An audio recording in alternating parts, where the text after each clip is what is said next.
hunting is a newer service that is becoming an increasingly common part of cybersecurity testing, because we are just finding that automated tests do not work. Many organizations are already compromised with some very subtle threat, and you need an experienced professional to jump into the network to analyze traffic, to analyze artifacts on the system in order to detect that the very subtle signs of infiltration.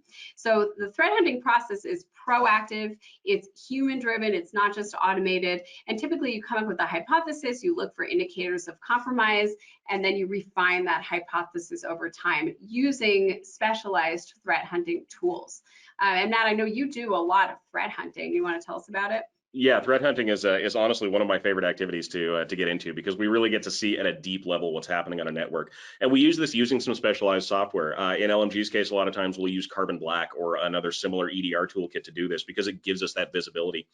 We can find threats on the network that your standard signature-based antivirus might miss. And as Sherry mentioned, a lot of organizations do have these threats resident on their network and are just not aware of them at that point in time. If we're able to catch them ahead of time and eradicate them, that is our absolute prime scenario to be in.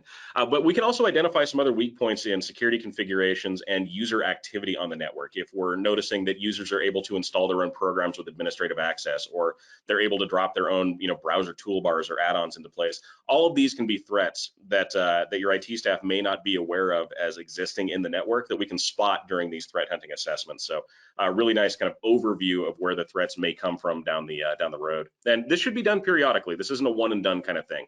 Threat hunting should happen, at least every 6 months, something like that, to make sure that you're up to speed with what current threats look like and that you are sitting in a good position.